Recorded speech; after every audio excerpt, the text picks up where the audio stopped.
57절 우리 한 절씩 교독하도록 하겠습니다. 예수께서 이르시되 내가 진실로 진실로 너희에게 이르노니 인자의 살을 먹지 아니하고 인자의 피를 마시지 아니하면 너희 속에 생명이 없느니라. 내 살을 먹고 내 피를 마시는 자는 영생을 가졌고 마지막 날에 내가 그를 다시 살리리니 내 살은 참된 양식이요 내 피는 참된 음료로다. 내 살을 먹고 내 피를 마시는 자는 내 안에 거하고 나도 그의 안에 거하나니 살아계신 아버지께서 나를 보내심에 내가 아버지로 말미암아 사는 것 같이 나를 먹는 그 사람도 나로 말미암아 살리라. 아멘. 여러분, 지금 우리는 참된 예배에 대해서 살펴보고 있습니다.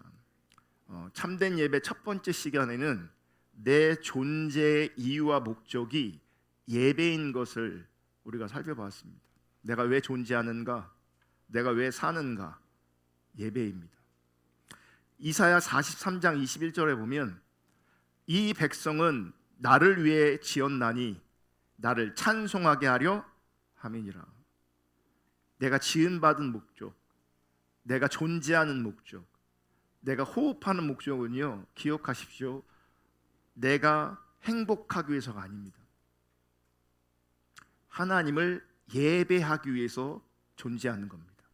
그리고 우리가 그렇게 바르게 예배할 때, 존재 이유에 합당하게 존재할 때, 그때 내가 비로소 참 행복을 누릴 수 있는 겁니다.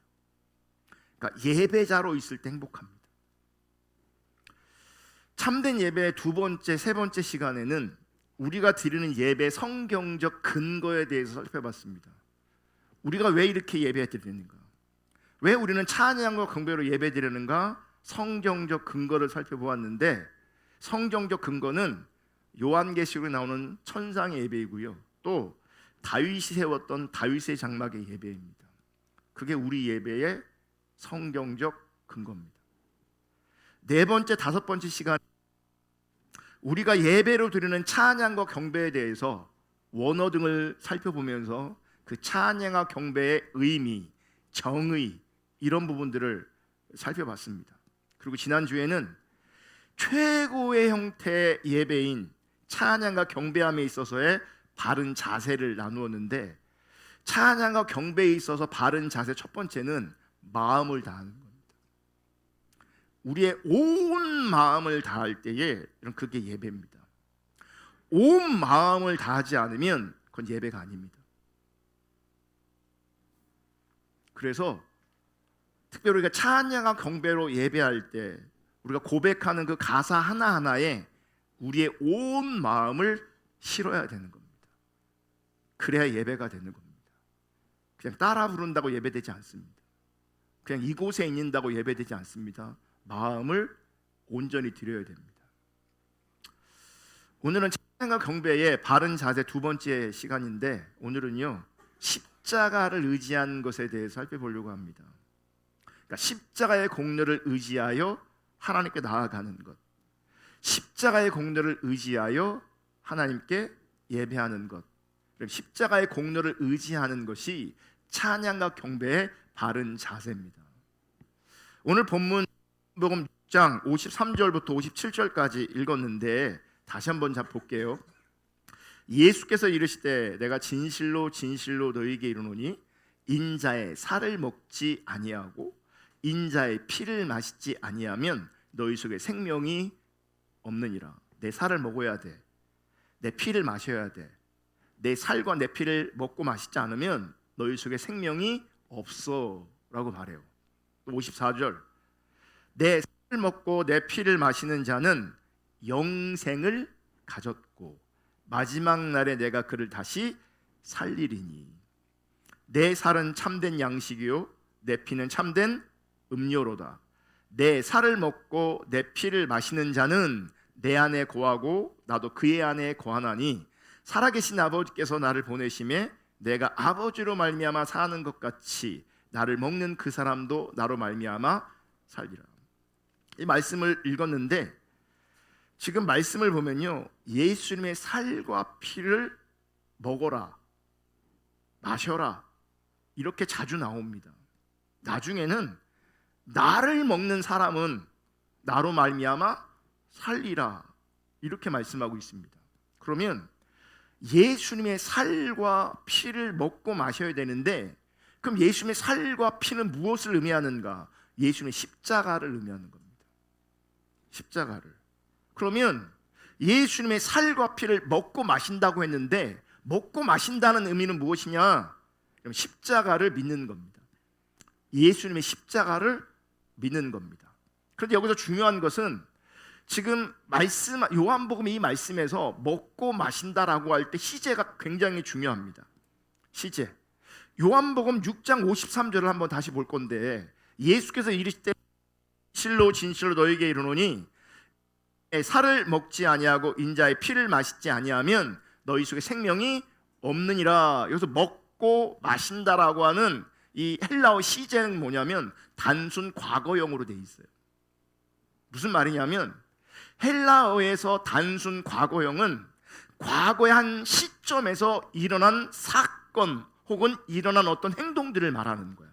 과거에 있었던 어떤 사건 내지는 행동. 그러니까 53절에서 말하는 먹고 마시다라고 하는 그 의미는 뭐냐면, 과거의 어떤 한 순간에 내가 예수님을 믿었던 행동, 내가 예수님을 믿었던 그 사건을 말하는 거예요.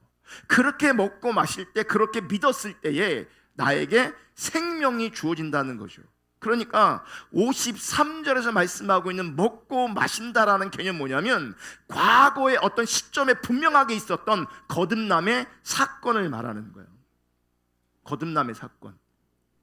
여러분, 십자가 복음과 내적을 공부할 때 제가 이런 얘기를 했습니다. 구원은 긴 터널과 같다. 구원은 긴 터널과 같다. 여러분, 구원이라는 긴 터널이 있는데, 그 터널에 진입하는 것이 이게 단순 과거형, 단회적인 사건, 과거에 있었던 한 사건 내지는 행동이 되어지는 겁니다. 그럼 보세요. 나는 지금 어디인 줄 아십니까? 진입했다면 나는 지금 터널 안에 있는 거죠. 안에 있으면서 뒤를 돌아봤을 때 분명히 터널에 진입했던 사건이 있던 거죠. 터널에 진입했던 행동이 있었던 거죠. 그러니까 그때가 뭐예요? 거듭남의 시작. 이 거듭남인 겁니다. 이게. 자, 54절과 56절에도 먹고 마신다라는 단어가 나오는데, 그러니까 한국말에는 이게 시제가 잘 분명하게 안 나오니까 똑같은 표현으로 들리지만 사실은 의미가 다른 겁니다. 자, 54절. 내 살을 먹고 내 피를 마시는 자는, 여기는 이게 현재형입니다. 과거형이 아니라 현재형이에요. 지금 내 살을 먹고 지금 내 피를 마시는 자는 영생을 가졌고 마지막 날에 내가 그를 살리리니. 55절. 내 살은 참된 양식이요 내 피는 참된 음료로다. 내 살을 먹고 내 피를 마시는 자는 내 안에 거하고 나도 그의 안에 거하나니. 이게 현재형이라고요. 현재형은 뭐냐면 지속적인 행동을 말하는 거예요. 지속적인 행동. 그러니까 지금 54절부터 56절에서 말씀하고 있는 예수님의 살과 피를 먹는 것은 처음 거듭남의 믿음을 말하는 게 아니에요. 그걸 지나와서 계속 예수님의 십자가를 믿고 의지한다는 겁니다. 항상 날마다 쉬지 않고 순간마다 십자가의 공로만을 믿음으로 의지하여 설 것을 말씀하고 있는 거예요. 조금 전에 구원의 터널 말씀드렸잖아요. 자, 과거형이었을 때는 터널에 진입하는 거였고, 현재형이었을 때는 뭐예요? 터널에 진입하고 나서 지금 뭐예요? 달려가고 있는 거예요. 그러니까 진입한 다음에 자동차가 어떻게 합니까? 여러분 어떻게 하십니까? 터널에 들어가면 터널이 목적지가 아니잖아요. 그죠? 터널의 목적은 뭡니까? 지나가는 거예요. 그래서 지금 뭐 하냐면, 터널에 진입했다면 그 안에서는요, 터널의 끝이 나오기까지 계속 뭐 하는 거예요? 달려야 되는 거예요. 쉬지 않고 달려야 되는 거예요. 지속적으로 달려야 되는 거예요. 계속 달려야 되는 거예요. 언제까지 달려야 되냐? 터널에 빠져나올 때까지 달려야 되는 거예요. 이게 구원이라는 개념이에요. 들어온 건 분명했는데 안 나오면 그건 구원 못 받은 거예요. 기억하셔야 돼요, 여러분. 많은 사람이 과거를 바라보면서 나는 구원 받았다라고 얘기하는 사람 굉장히 많아요. 근데 그 구원의 개념은 지금도 계속 되어지는 거예요. 계속 달려야 돼요. 항상 믿음으로 십자가를 붙잡아야 되고 주님을 의지해야 되는 거예요. 한 번 사건으로 끝나는 게 아니에요. 나올 때까지 달리셔야 돼요. 아멘. 예수님께서 55절에 보면 자신의 살이 참된 양식이고 자신의 피가 참된 음료라고 말씀하고 있어요. 이 얘기는 뭐냐면 십자가의 공로를 믿음으로 의지하는 것이 날마다 먹어야 될 양식과 같은 거라는 거예요. 날마다 마셔야 될 물 같은 존재라는 거예요. 여러분, 우리가 아무리 다이어트 해도요, 먹어야 살아요. 마셔야 살아요. 예수님의 십자가의 공로를 의지하는 것은요, 이렇게 양식 같은 거예요. 물 같은 거예요.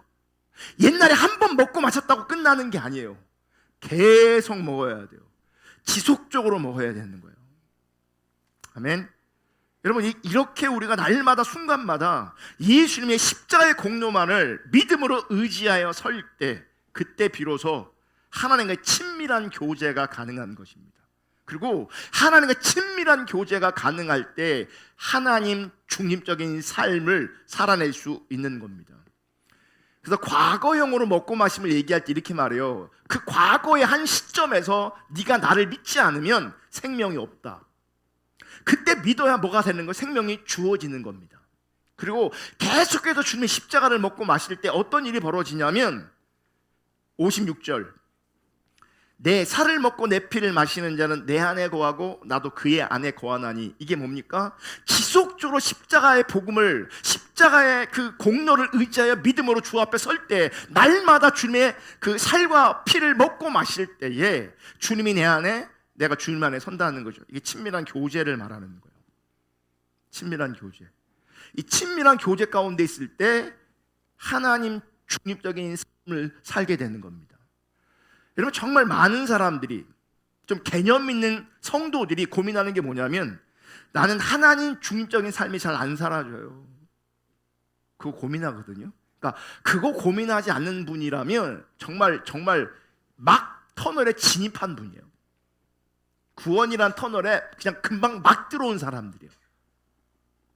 이분은요, 지금 터널에 들어왔다, 이걸 기뻐하고 있어요. 지금 우리 아이들이 어렸을 때요, 터널만 지나가면요, 터널 들어가잖아요.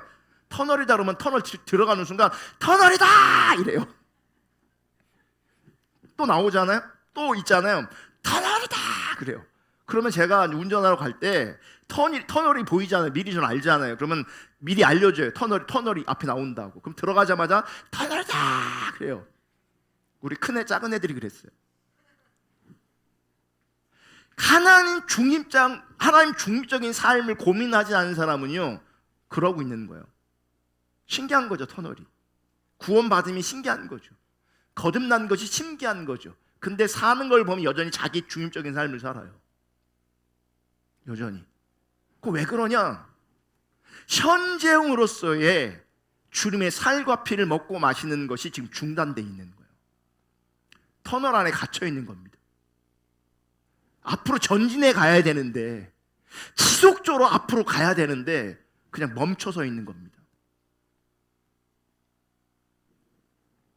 지속적으로 주님의 살과 피를 먹고 마실 때 하나님과 친밀한 교제가 실제 되어지고요, 그 자리에서 하나님 중립적인 삶을 살아낼 수 있습니다. 아까 읽었던 요한복음 6장 57절은 이렇게 말해요. 살아계신 아버지께서 나를 보내심에 내가 아버지로 말미암아 사는 것 같이. 그죠? 예수님은 누구로 살아요? 하나님으로 살았어요. 하나님으로만 살았어요. 그러면서 예수님이 이렇게 말해요. 나를 먹는 그 사람도 나로 말미암아 살리라. 예수님으로 사는 거예요. 예수님이 하나님으로 살았던 것처럼 우리가 주님의 살을 먹고 마실 때, 주님을 먹을 때에 예수 그리스도로 말미암아 살게 되어지는 거예요. 이게 인생의 참된 의미인 겁니다. 많은 사람이 그러거든요. 내가 왜 사는지를 모르겠다고. 여러분, 진짜 많은 사람들이 내가 왜 사는지를 모릅니다. 그냥 살아있으니까 사는 사람이 되게 많습니다. 그냥 살아있으니까, 먹어야 되니까, 일해야 되니까, 공부해야 되니까, 이거 해왔던 거니까,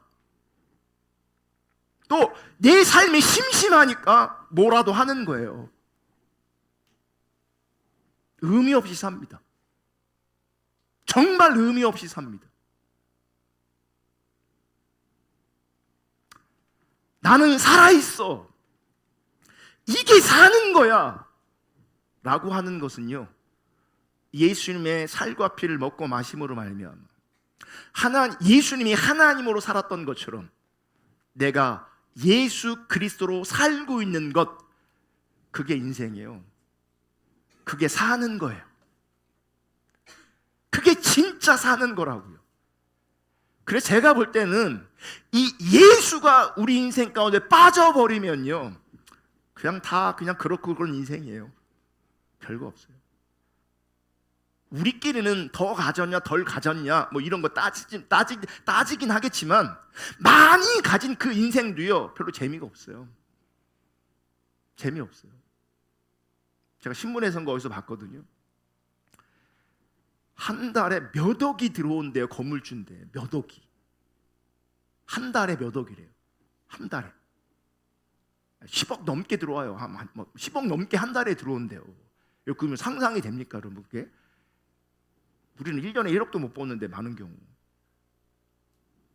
그럼 그 사람은 어떻게 사냐?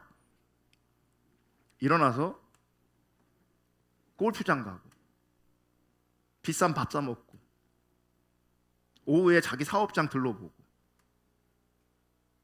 그리고 가끔씩 해외여행 가고, 이게 다예요, 그냥. 근데 여러분, 이게 뭐예요? 이게 반복되고 익숙해지면 누군가는 되게 부러운 삶을 살고 있음에도 불구하고 본인은 행복하지 않아요. 그게 무슨 의미가 있겠어요? 맨날 그러고 있는데. 맨날 골프 쳐보십시오. 맨날. 그게 얼마나 의미가 있어요, 그 인생 가운데. 의미 별로 없어요. 돈 많은 것이 굉장히 우리 인생 가운데 유익한 게 분명히 존재하는 건 분명하지만, 그렇다고 돈 많은 것이 그 인생을 의미 있게 하진 않아요. 내가 살아있다, 그렇지 않아요. 그렇지 않아요. 예수님이 있을 때, 예수님으로 살 때 그 인생이 참된 인생 되어지는 겁니다. 아멘. 그래서 하나님과 친밀한 교제 가운데 있을 때, 예수로 살아갈 때에 하나님의 그 모든 생명이 우리 가운데 넘쳐나는 겁니다. 여러분, 그 생명이 가장 기본적으로 내 안에 넘쳐야 되고요, 우리 가정에 넘쳐나야 되고요, 우리 교회 가운데 넘쳐나야 합니다. 아멘. 자, 히브리서 10장 19절을 읽어보겠습니다. 히브리서 10장 19절 다 같이 읽습니다. 시작. 그러므로 형제들아, 우리가 예수의 피를 힘입어 성소에 들어갈 담력을 얻었나니. 여기 성소라는 말이 나오죠. 예수의 피를 힘입어 성소에 들어갈 담력을 얻었다. 여기서 성소는 무엇을 말하냐면 하나님의 보좌를 얘기하는 겁니다. 그러니까 원래 지성소는 성막이나 구약의 성막이나 구약의 성전의 어떤 지성소를 말하는 거였거든요. 그죠? 그 지성소에는 언약궤가 있었고, 그 언약궤 위에 하나님의 영광이 임했어요. 하나님의 영광이. 그런데 지금 히브리서 10장 19절에서 말하는 이 성소는 뭐냐면 하나님의 보좌를 상징하는 겁니다. 그 보좌에 우리가 직접 나아갈 수 있다는 거예요. 누구를 힘입어? 예수를 힘입어. 예수의 십자가를 힘입어. 예수의 피를 힘입어 하나님의 보좌 앞에 직접 나아갈 수 있게 되었다는 겁니다. 이거는 이제 구약의 배경에 있는 거죠. 여러분, 옛날에 이 지성소는요, 1년에 한 번 대제사장만 들어갈 수 있어요. 무엇 때문에 들어가요? 대속죄일에 백성들의 죄를 속죄한 그 죄사를 드리기 위해서 그 지성소에 들어갔습니다. 이 짐승의 피를 가지고 드리는 이 제사는요, 백성들의 죄의 문제를 근본적으로 해결할 수 없었습니다. 그래서 이 죄사함의 제사는 매년 반복됐습니다. 매년. 그러니까 매년 반복될 수밖에 없었던 이유는 뭐냐면 이 제사함의 문제가 이 제사를 통해서 온전히 해결되지 않는다는 거죠. 그러니까 매년 반복되는 이 제사를 보면서 우리가 깨달아야 되는 건 뭐냐면 우리는 늘 이 속죄의 제사가 필요한 존재다라고 하는 것을 말씀해 주고 있는 거예요. 그래서 개인의 죄 반복적으로 드립니다. 민족의 죄는 1년에 한 번씩 반드시 들어야 되는 거죠. 그러니까 이 죄의 문제가요, 아무리 제사를 드려도 근본적으로 해결되지 않는다는 거예요. 그런데 예수님께서 오셔서 인류의 죄를 위한 속죄의 제사를 드리신 겁니다. 예수님께서 드리신 이 속죄의 제사와 구약의 이 속죄의 제사는 근본적인 차이가 있어요. 첫 번째는 예수님의 제사는 이 땅의 지성소가 아니라 지성소의 본체인 그 하나님 앞에서, 그 하나님의 성소 앞에서 이 제사가 드려졌습니다. 두 번째는 구약은 짐승의 피를 가지고 제사했다면 예수님의 제사는요, 자신의 피를 가지고 제사했다는 거예요. 마지막으로 예수님은 매년 반복될 수밖에 없는 불완전한 제사가 아니라 단번에 영원한 제사를 드림으로 말미암아 영원한 속죄를 이루셨다는 겁니다. 구약에서는 제한적이었기 때문에 반복될 수밖에 없었는데, 그래서 그 제사는 계속 드려졌어야 되는데 예수님께서 드렸던 그 제사로 말미암아 단번에 그 제사가 끝났다는 거예요. 단번에. 자, 히브리서 7장 27절. 그는 저 대제사장들이 먼저 자기 죄를 위하고 다음에 백성의 죄를 위하여 날마다 제사 드리는 것과 같이 할 필요가 없으니, 옛날처럼 할 필요가 없다는 거죠. 이는 그가 단번에 자기를 드려 이루셨습니다. 12절. 염소와 송아지 피로 하지 아니하고 오직 자기의 피로 영원한 속죄를 이루사 단번에 성소에 들어가셨느니라. 28절. 이와 같이 그리스도로 많은 사람의 죄를 담당하시려고 단번에 들이신 바 되셨고 구원에 이르게 하기 위하여 죄와 상관없이 자기를 바라는 자들에게 두 번째 나타나시니라. 10장 10절. 이 뜻을 따라 예수 그리스도의 몸을 단번에 들이심으로 말미암아 우리가 거룩함을 얻었노라. 예수님께서 우리 속죄의 제사를 단번에 영원토록 이루신 겁니다.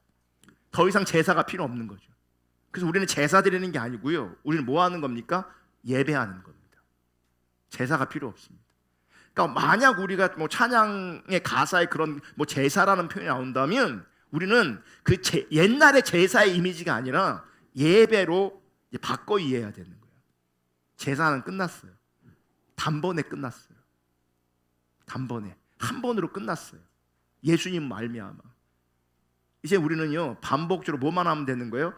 그 예수님께서 제물 되셔서 피 흘리셔서 속죄의 제사를 이루셨기 때문에 그걸 믿으면 되는 거예요. 그 피를 믿음으로 의지하여 하나님의 성소 앞에 담대히 나아가기만 하면 되는 거예요. 왜냐하면 그분이 다 이루셨기 때문에 그래요. 이루셨기 때문에. 그리고 그 주 그리스도의 십자가를 날마다 믿고 믿으면, 의지하면 친밀하게 돼요. 우리가 하나님을 사랑하게 돼요. 더 온전히 예배하게 돼요. 그러면 하나님 중립적인 삶을 살아가게 돼요. 성숙하게 된다고요. 그래서 10장 9절에 다시 한번 읽을게요. 그러므로 형제들아, 우리가 예수의 피를 힘입어 성소에 들어갈 담력을 얻었나니. 우리가 성소에 들어간대요. 이 성소는 하나님의 보좌를 의미하는 겁니다. 그래서 예수님께서 그렇게 제사를 드리신 후에 우리도 제사장이 되어서, 그 성경은 그래 우리 왕 같은 제사장이라 그러잖아요. 제사장이 되어서 그 성소에 내가 들어가는 거예요. 옛날엔 대제사장 혼자만 들어갔는데 특별히 특별한 어떤 사람만 들어갔는데 이제는 우리 모두가 대제사장이 되어서 하나님의 보좌 앞에 그 하나님의 성소 안으로 우리 모두가, 우리 각자가 나아갈 수 있게 되었다고요. 여러분, 하나님 보좌 앞에 우리가 직접 나갈 수 있습니다. 이제는, 지금은 우리가 하나님을 찾으면요, 하나님의 보좌 앞에 나갈 수 있다니까요. 우리가 하나님을 찾으면 우리에게 하나님의 영광이 임한다고요. 예전에 그 언약궤에 임했던 그 하나님의 영광이 이제 우리 가운데 임한다고요. 나에게 임한다고요. 하나님의 영광이, 하나님의 임재가. 히브리서 10장 20절 읽겠습니다. 시작. 그 길은 우리를 위하여 휘장 가운데로 열어놓으신 새로운 살 길이요 휘장은 곧 그의 육체니라. 마가복음 15장 58절에 이에 성소 휘장이 위로부터 아래까지 찢어져 둘이 되니라 그랬거든요. 지금 뭐 얘기하고 있냐면, 예수님께서 십자가에 못 박혀 돌아가셨을 때 한 사건이 일어납니다.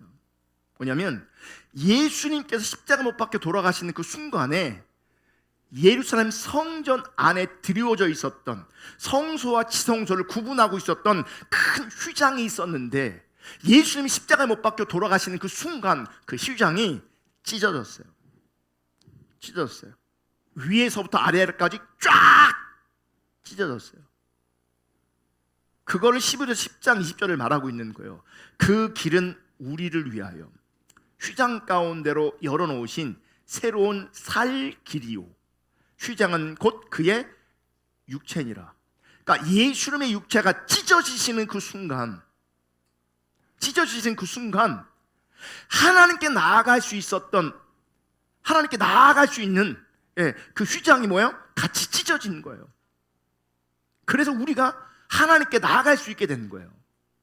하늘 보좌 앞에 나아갈 수 있게 되어지는 거예요. 자, 그 예루살렘 성전의 휘장이 찢어짐으로 말미암아 그 지성소가 개방이 되었잖아요. 예수님께서 그의 몸이 찢기심으로 말미암아 여러분, 하늘 보좌가 개방된 겁니다. 내가 들어가기만 하면 되는 거예요. 들어가기만 하면. 그럼 놀라운 일 아니겠습니까? 이제는, 옛날에는요, 구약에는 법이 있잖아요. 여기는 제사장밖에 못 들어가는 데야. 아무나 들어가는 데가 아니야. 그럼 내가 못 들어가도요, 그건 합당한 거예요. 내가 안 들어가도 그건 당연한 거예요. 근데 이제는 휘장이 찢어졌단 말이에요. 그 지성소가, 하늘 보좌가 개방되었단 말이에요. 그럼 보세요. 안 들어가면, 못 들어가면 그건 내 책임이에요, 이제.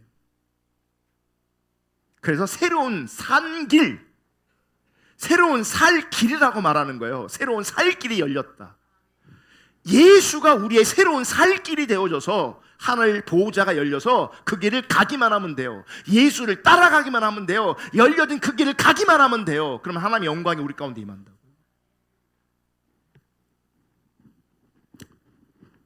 이 예루살렘 지성소는요, 하나님 보좌의 그림자였고, 예루살렘 성전의 그 휘장은 예수님의 몸의 그림자였어요. 그래서 그분이 찢어짐으로 실제로 성전 휘장이 찢어졌던 겁니다.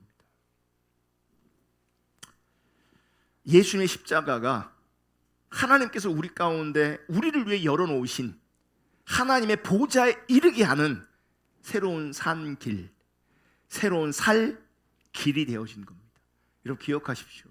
하나님께 나아가는 살 길은 예수밖에 없어요. 예수밖에 없어요. 여러분, 내가 살 길은 예수밖에 없다고요. 내가 살 길은 예수밖에 없어요. 여러분 기억하셔야 돼요. 지금 눈앞에 보이는 세상의 어떠한 것들이 나를 살게 하는 게 아니에요. 그건 나를 살릴 수가 없어요. 지금 나를 살게 하는 것처럼 보여도 끝내는 나를 살게 할 수 없어요. 그럼 돈이 나를 영원히 살립니까? 돈이 나를 영원히 살리냐고요. 지금 나를 살게 하는 것처럼 보여도요, 그 돈이 내 생명을 책임져 주지 못해요. 그 돈이 생명을 조금 연장시킬지 모르겠지만 육체의 생명조차도 돈 가지고 해결이 안 돼요. 하물며 영적인 생명은. 여러분, 내 살 길은요, 돈이 아니에요.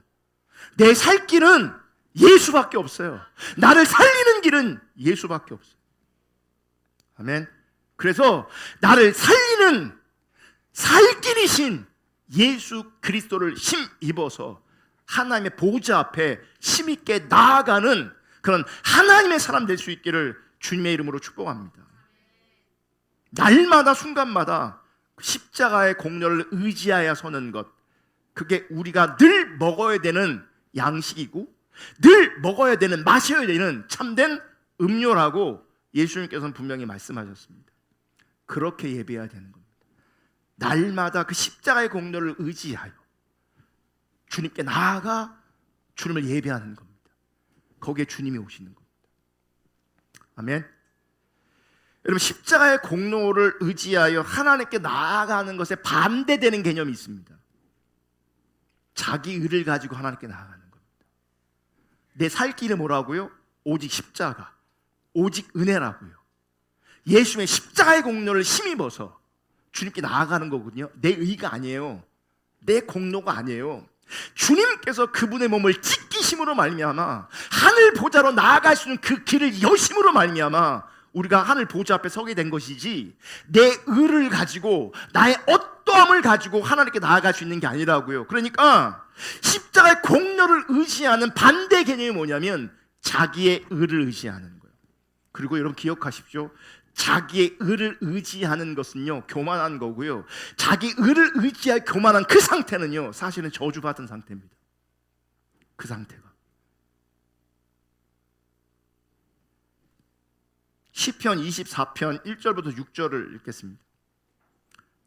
땅과 거기에 충만한 것과 세계와 그 가운데 사는 자들은 다 여호와의 것이로다. 여호와께서 그 터를 바다 위에 세우시며 강들 위에 건설하셨도다.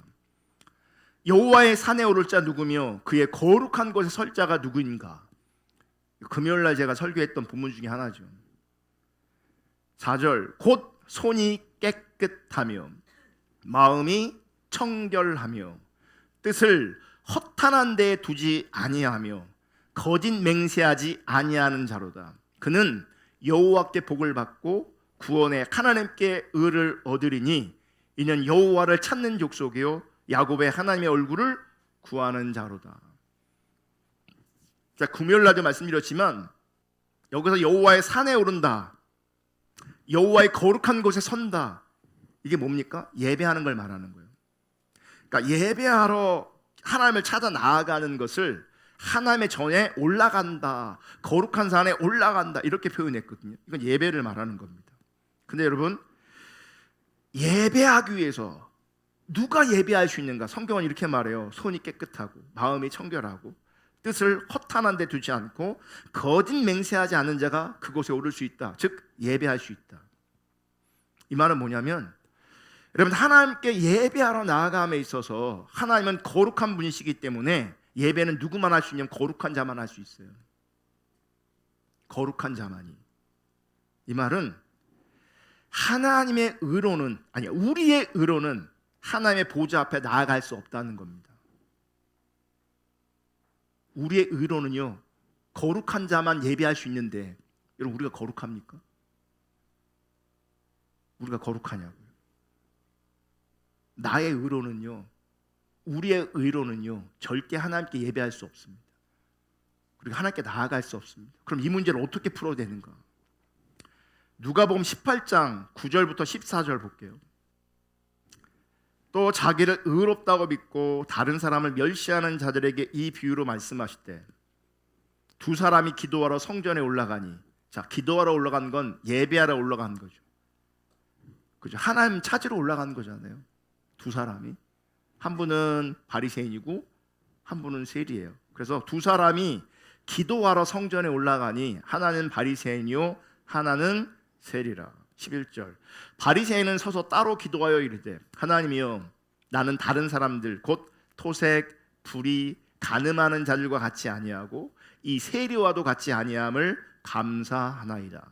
나는 일에 2번씩 금식하고 또 소득의 11조를 드리나이다 하고, 세리는 멀리 서서 감히 눈을 들어 하늘을 쳐다보지도 못하고 다만 가슴을 치며 이르되, 하나님이여, 불쌍히 여기소서, 나는 죄인으로소이다 하였느니라.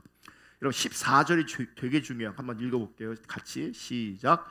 내가 너희에게 이르노니 이에 저 바리새인이 아니고 이 사람이 의롭다 하심을 받고 그의 집으로 내려갔느니라. 무릇 자기를 높이는 자는 낮아지고 자기를 낮추는 자는 높아지리라 하시니라. 바리새인과 죄인이라고 불리워지는 세리가 기도하러 성전에 올라갑니다. 다시 말해서 그들은 하나님을 예배하러 성전에 올라갑니다. 당시 세리는 누가 봐도 죄인입니다. 누가 봐도. 반면에 바리새인은 누가 봐도 종교적인 헌신과 열정에 있어서 뛰어난 사람입니다. 정말 뛰어난 사람입니다. 바리새인의 기도만 봐도요, 그분은 외부적으로 볼 때 정말 경건한 사람인 것을 알 수 있습니다. 금식만 하더라도요, 보편적으로요, 유대법에 의하면 1년에 한 번 금식하면 돼요. 그 대속죄일 때. 근데 이분은 몇 번 해요? 1년에 한 번이라 일주일에 2번을 금식해요. 2번을. 그리고 뭐예요? 거룩하게 살았어요. 헌금도 잘했어요. 11조도 잘했어요. 그러니까 정말 경건하게 살았던 거죠. 문제는, 그리고 중요한 것은 하나님의 평가예요. 세리는 의롭다 하심을 받고 내려갔어요.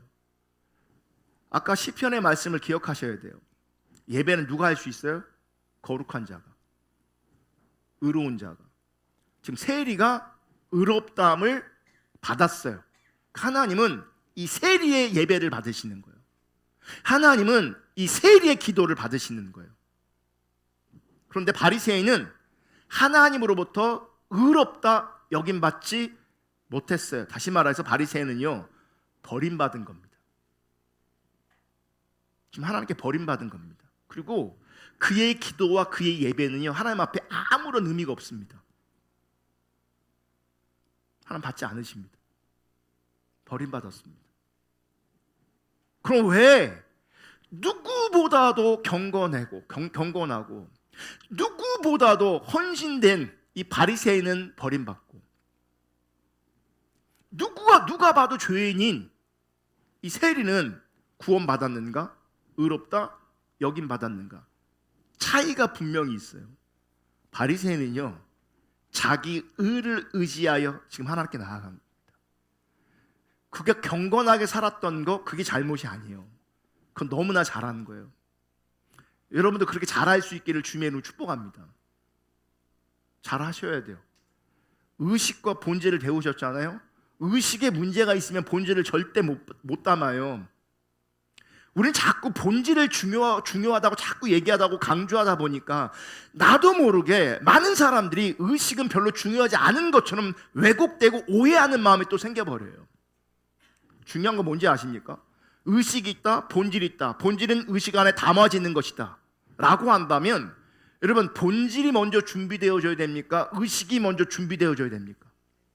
의식이 먼저 그릇이 있어야 담을 거 아니에요. 의식이 건강하게 아름답게 준비되어 있어야 그 안에 본질을 담아낼 수 있다고요.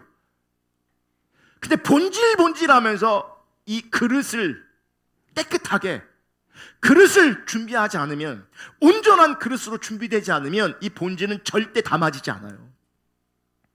절대 담아지지 않아요. 이 바리새인을 보면서 외식하고 있다고, 하나님께 의롭다 여김 받지 못했다고, 버림받았다고. 이분이 버림받은 이유는 그런 것들을 행했기 때문에 버림받은 게 아니에요. 그것으로 말미암은 자기 의로 하나님께 나아갔기 때문에 버림받은 거예요. 이 바리새인들 때문에 우린 경건하게 안 살아도 돼, 이게 아니에요. 헌신 안 해도 돼, 이게 아니에요. 당연히 경건하게 살아야 되고요, 당연히 우리 시간과 물질과 우리 모든 것들이 하나님 주권에 드려져야 돼요. 그럼에도 불구하고 이 땅에 그 어떤 것도 나에게 의로 작동되면 안 돼요. 그럼 버림받아요.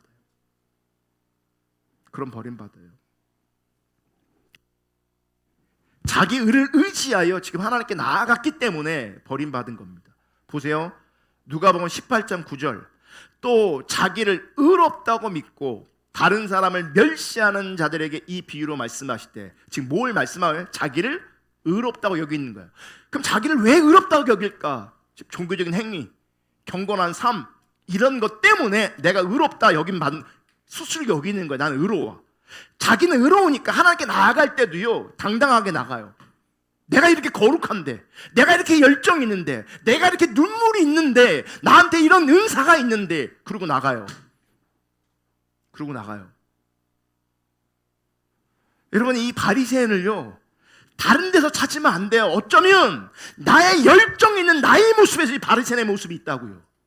이 눈물이 있고 열정이 있고 뜨겁게 기도하는 나에게 바리새인의 모습이 있다고요. 그게 내 의가 되면. 그러면서 자기도 모르게 다른 사람을 멸시합니다. 신앙이 아닌 것처럼. 11절 바리새인은 따로 서서 따로 기도하여 이르되 하나님이여 나는 다른 사람들 곧 토색, 불의, 간음을 하는 자들과 같이 아니하고 이 세리와도 같이 아니함을 감사하대요. 나는 1에 2번씩 금식하고 또 소득의 12조로 드러나이다. 이 바리새인의 기도의 특징이 뭔지 아십니까? 나는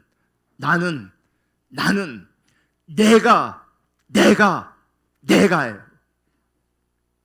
여러분 농담으로도요 나는 내가 하시면 안 됩니다.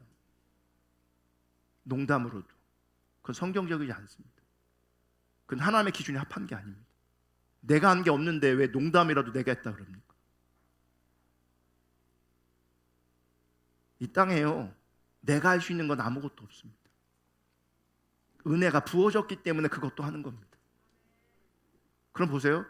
은혜가 부어져서 한 건데 그것을 내가 한 것처럼 인식한다면 도둑놈이 되는 겁니다. 그 도둑놈. 여자는 뭐예요?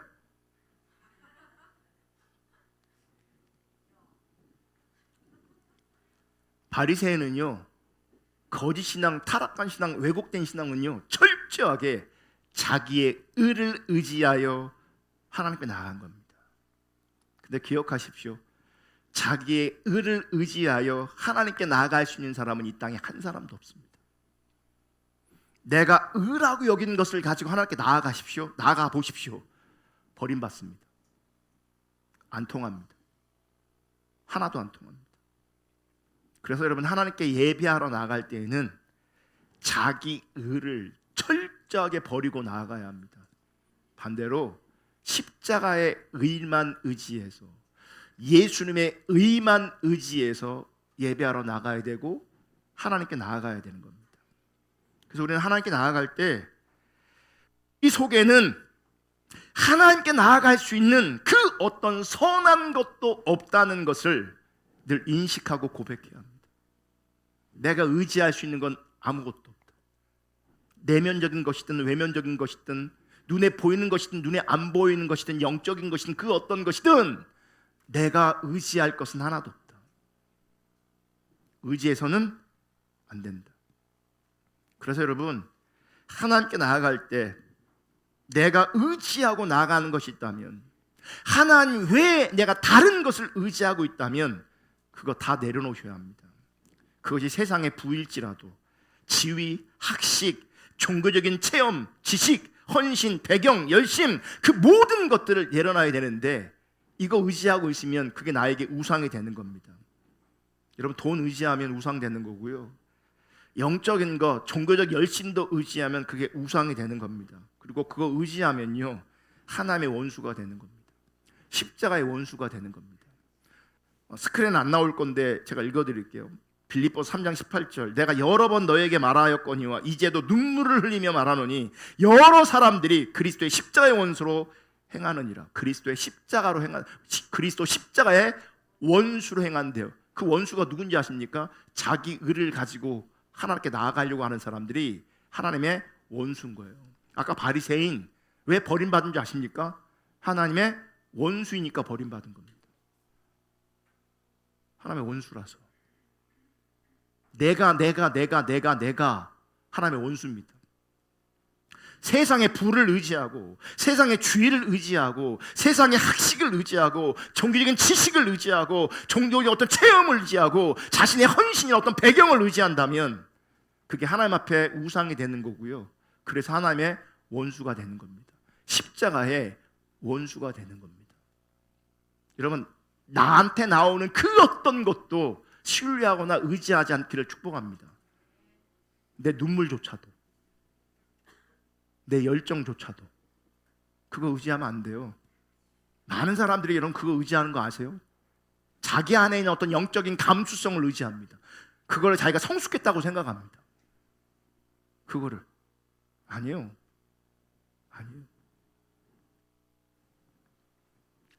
그래서 예수 그리스도의 십자가 외에 우리가 의지할 수 있는 것들은 다 누더기처럼 벗어 던져야 합니다.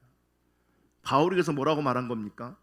의지할 만한 그 모든 것들, 신뢰할 만한 그 모든 것들, 자랑할 만한 그 모든 것들을 배설물, 즉 똥으로 여겼다는 거죠. 그리고 그렇게 여길 때 그게 진정한 겸손입니다. 내가 의지하는 것은 주님밖에 없는 것, 이게 겸손이에요. 이게 겸손이에요. 여러분, 타락한 인간은요, 우리에게 부가 주어지고 인기가 주어지고 권력이 주어지고 어떤 영적인 체험이 주어지고 은사가 주어지잖아요. 그럼 금방 내가 그런 것들을 의지하게 돼 있어요. 그러면 교만해지는 거예요. 은혜로 주어져도요, 어떻게 해요? 벗어 던져야 돼요. 벗어 던져야 돼요. 벗어 던지고 십자가만 붙잡아야 돼요. 그게 겸손이에요. 그게.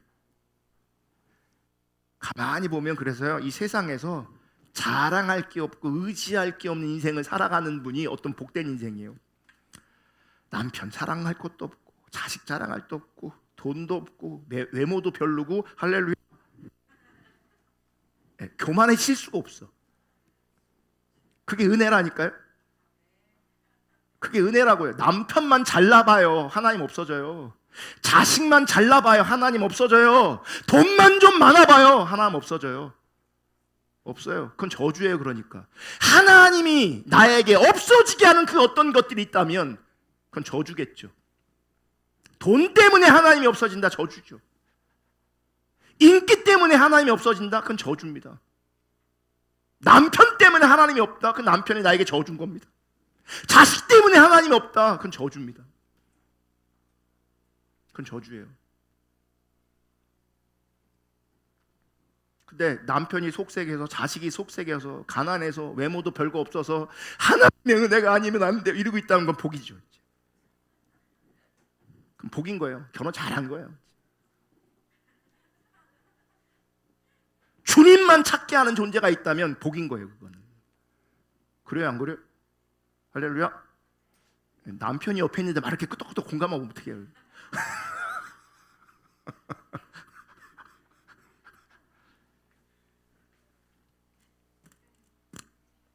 이렇게 우리가 이 땅에서 의지하는, 신뢰하는 그 모든 것들을 다 내려놓고 배설물 여기고 진정한 겸손함을 가지고 하나님께 나아가 예배한다면요, 그 예배 가운데 하나님의 놀라운 은혜와 임재와 생명이 함께 할 겁니다.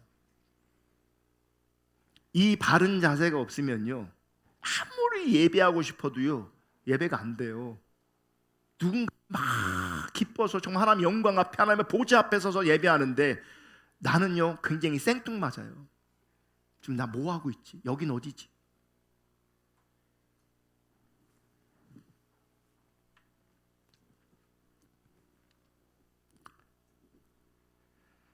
여러분 삶의 자리에 하나님이 왜 그 어떤 것으로 여러분 자부심 삼지 않기를 주님의 이름으로 축복합니다. 그거 의지하면 버림받습니다. 하나님이 왜 의지하면, 의지하는 어떤 것이 있으면 그러면 하나님의 생명도 우리 가운데 함께하지 못합니다.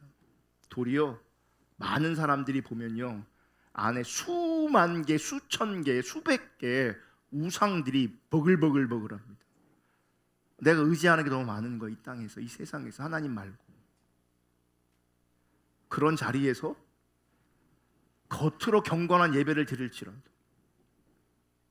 겉으로 은혜스러운 예배를 드릴지라도 거긴 하나님께서 허락하시는 생명의 열매는 없고요, 육신의 열매만 가득할 겁니다. 안 변합니다. 안 변해요. 그 안 변하는 인생의 특징이 뭔지 아십니까? 행복하지 않습니다. 행복하지 않습니다. 하나님이 없어서. 우리를 행복하게 하는 거 없습니다. 여러분, 우리 내면이 참, 인간이 참 복잡한 존재예요. 여러분, 그 어떤 것도 안 채워지는 존재인 겁니다. 여기가 안 채워져요. 그러니까 없으니까 우리는 가져봤으면 하는 그 마음이 있을지 모르겠지만요, 가져본 사람들, 있는 사람들조차도 그 내면이 그렇게 아름답거나 그렇게 건강하지 않아요. 왜냐하면 안 채워져 있어요. 안 채워져 있어요. 똑같이 공고하다고 얘기합니다. 인생이 재미없다고 얘기합니다. 왜 사는지 모른다고 얘기합니다. 똑같이. 그리고 하나님이 왜 다른 것을 의지하는 것, 그게 가장 큰 교만입니다. 하나님이 왜 다른 것 의지하는 것, 그게 나든 내 외부적인 것이든 그게 가장 큰 교만입니다. 그리고 그 교만은 자기를 의지하는 겁니다. 여러분, 십자가의 공로만을 의지하여 정말 주님께 나아갈 수 있기를 주님의 이름으로 축복합니다. 그러면 예수님 비유에 나왔던 세리처럼 해야 되는 겁니다. 세리는 자기 속에 하나님 앞에 내세울 만한 것이 아무것도 없음을 알고 인정하고 하나님 앞에 엎드립니다. 13절. 세리는 멀리 서서 감히 눈을 들어 하늘을 쳐다보지도 못하고 다만 가슴을 치며 이르되 하나님이여 불쌍히 여기소서 나는 죄인으로소이다. 이런 나를 잃어버리지 않아야 합니다. 아멘. 오직 하나님의 은혜와 긍휼만을 의지하여 하나님 앞에 엎드리고 하나님께 나아가야 합니다. 우리식으로 표현하면 십자가의 공로만을 의지하여 하나님께 나아가는 겁니다. 나의 어떠함이 아니라 오직 십자가, 오직 은혜, 오직 예수만을 의지하여 하나님께 나아가는 거죠. 그 사람을 하나님께서는 의롭다, 거룩하다 여기시는 거예요. 그 사람을. 아멘. 하나님 앞에 의지하고 나아갈 수 있는 그 어떤 선한 것도 없기 때문에 하나님께서 예수 그리스도를 통해서, 그 십자가를 통해서 새로운 살 길을 우리 가운데 주셨기 때문에 그 예수님만을 나의 진리 삼고 예수님만을 나의 전부 삼고 그 예수님만을 의지하여 주님께 나아갈 때에, 그렇게 십자가의 공로를 의지하고 예수만을 의지하여 주님께 나아갈 때에 주님 이렇게 말씀하시는 거예요. 너는 의롭다, 너는 내가 거룩하게 여긴다. 그래서 우리는 우리의 의 대신 예수님만 간절하게 구하여 나아가는 거예요. 아멘. 고린도전서 1장 30절 읽겠습니다. 시작. 너희는 하나님으로부터 나서 그리스도 예수 안에 있고 예수는 하나님으로부터 나와서 우리에게 지혜와 의로움과 거룩함과 구원이 되셨으니, 예수가 우리에게 지혜가 되셨다. 예수가 우리에게 의로움이 되셨다. 예수가 우리에게 거룩함이 되었다. 예수가 우리에게 구원함이 되셨다. 고린도전서 1장 24절 읽습니다. 시작. 오직 부르심을 받은 자들에게는 유대인이나 헬라이나 그리스도는 하나님의 능력이요 하나님의 지혜니라. 아까 그랬잖아요. 시편에 누가 하나님을 예배할 수 있는가? 손이 깨끗하고 마음이 청결하고 뜻을 허탄한 데 두지 않고 거짓 맹세하지 않는 자라고 했어요. 그러면 내가 그런 사람이 돼서 하나님 앞에 예배하려고 하면 여러분 불가능합니다. 안 됩니다. 내가 하는 게 아니고요, 예수로 말미암아 그 자리에 서야 되는 거예요. 예수가 나의 거룩이고 예수가 나의 지혜고 예수가 나의 의로움이고 예수가 나의 구원이고 예수가 나의 모든 것 되셔야 되는 거죠. 능력이 되셔야 되는 거죠. 그러니까 그 예수님과 함께 하나님의 보좌 앞에 나아가는 거예요. 내가 스스로 청결하게 만들고 내가 스스로 거룩하게 만들고 나의 그 어떠함을 가지고 주님께 가는 게 아니라고요. 이게 놀라운 진리입니다. 여러분, 부모 동반 입장이라는 게 있어요. 이 얘기는 뭐냐면 애들은 절대 못 들어간다는 거예요. 단 누구와 들어갈 수 있다는 얘기예요? 부모와. 이게 어느 때 이런 게 있냐면요, 15세 관람 분가 뭐 그런 거 있잖아요. 근데 나이가 좀 모자란데 그럼에도 부모가 동반시 들어갈 수 있어요. 거룩 내가 이룰 수 없어요. 부모 동반, 예수 동반이어야 되는 거야. 그러니까 거룩하신 그 예수를 붙잡고 들어가면 난 거룩한 존재예요. 나는 지혜가 없어요. 지혜로우신 주님을 붙잡고 들어가면 나는 지혜로운 거예요. 나는 능력이 없어요. 그러니까 능력 대신 예수님을 붙잡고 그분과 동반하여 들어가면 나는 능력이 있는 거예요. 구원도 마찬가지예요. 내가 스스로 구원을 이룰 수 없어요. 주님 손을 잡을 때에 구원이 가능한 거예요. 뭐요? 중요한 건 나한테 있지 않아요. 내 손에 누가 붙들려 있는가. 예수님이 중요한 거예요. 그 예수님 때문에 내가 거룩한 거고, 이 예수님 때문에 내가 의로운 거고, 이 예수님 때문에 지혜가 있는 거고, 이 예수님 때문에 내가 능력이 있는 거예요. 나가 아니라고요. 그럼 내 의가 아니에요. 예수님이에요. 이분이 내 살 길이에요. 이분이 하나님 보좌 앞에 나아갈 수 있는 유일한 살 길이에요. 살 길. 예수만 살 길이라고요. 예수로 살아야 된다고요. 예수밖에 없다고. 이게 신앙생활이에요. 이게. 그리고 이렇게 나아가 예배할 때에 주님께서 그 예배를 받으시는 거예요. 여러분, 스스로 이 거룩한 자리에 서려고 하지 않기를 축복합니다. 스스로 내 열정으로 어떤 자리에 서려고 하지 않기를 축복합니다. 주님과 동반하셔야 합니다. 주님이 내 지혜입니다. 주님이 내 거룩이십니다. 주님과 함께 늘 이 하늘 보좌 앞에 나아가 예배자로 설 수 있기를 주님의 이름으로 축복합니다. 찬양과 경배의 바른 자세, 두 번째는요, 십자가의 공로만을 의지하는 겁니다. 그게 겸손입니다. 그리고 그 사람의 예배를 하나님 받으시고요, 우리가 정말 중심에서 그렇게 예배하면요, 하늘 보좌가 열린다니까요. 하나님의 영광의 임재 가운데 우리 가운데 거하게 된다고요. 그런 놀라운 은혜가 우리 가운데 임하기를, 또 실제되기를 주님의 이름으로 축복합니다.